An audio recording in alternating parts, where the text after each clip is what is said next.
السلام علیکم ورحمۃ اللہ۔ آج 30 اکتوبر 2023 ہے۔ اسرائیلی فوج کی طرف سے فلسطینی مظلوم مسلمانوں پر جو بمباری کی جا رہی ہے اس کا آج 23واں دن ہے، اور ان 23 دن میں 9000 سے زیادہ فلسطینی مسلمان شہید ہو چکے ہیں، جن میں 3600 سے زائد بچے ہیں جو شہید ہوئے ہیں، اور 1800 سے زائد خواتین ہیں جو شہید ہو چکی ہیں۔ بہت سے لوگ ملبے تلے دبے ہوئے ہیں جن کی تلاش کا سلسلہ جاری ہے۔ اسرائیلی فوج کی طرف سے حملوں میں تیزی لائی جا رہی ہے، یہاں تک کہ یہ بھی بتلایا جا رہا ہے کہ فوج میں اور اضافہ کیا جا رہا ہے، نئی فوج بھیجی جا رہی ہے۔ غزہ میں ظلم و تشدد کو بڑھانے کے لیے وہ اپنی فوج میں اضافہ کر رہے ہیں۔ یہ بہت نازک گھڑی ہے فلسطینی مسلمانوں کے لیے، یہاں تک کہ اسرائیلی وزیر اعظم نیتن یاہو وہ الٹیمیٹم دے رہا ہے، وہ دھمکی لگا رہا ہے کہ فلاں ہاسپٹل خالی کر دو، فلاں ہاسپٹل خالی کر دو، اگر آپ نے خالی نہ کیا تو ہم ایئر سٹرائک کریں گے۔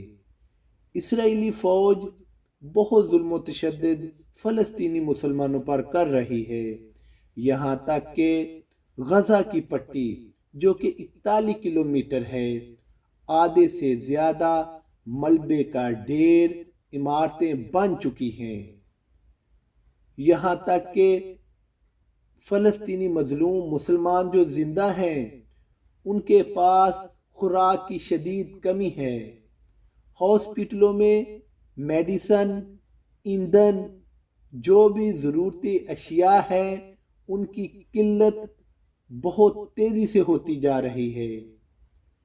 یہاں تک کہ اقوام متحدہ کے کئی کارکن ان ایئر سٹرائک میں مارے بھی گئے ہیں، اور بھی کئی صحافی، تقریباً آخری جو رپورٹ مجھے پتہ چلا تھا وہ 27 سے زیادہ صحافی جو ہیں وہ بھی شہید ہو چکے ہیں۔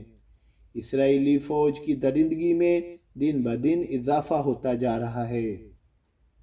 یہ فلسطینیوں پر جو ظلم و تشدد اس وقت ہو رہا ہے، اسی ٹائم مسلمانوں کو، تمام ملکوں کو اکٹھا ہونا چاہیے اور اس مسئلے کا جلدی سے جلدی حل نکالنا چاہیے۔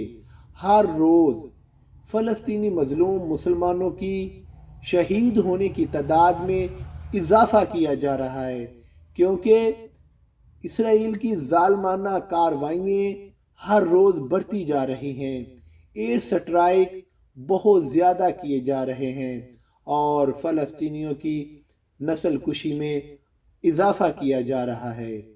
اللہ تعالیٰ مسلمانوں کو کوئی ایسی طاقت عطا کرے کہ مسلمان ان ظالم یہودیوں کا مقابلہ کرے۔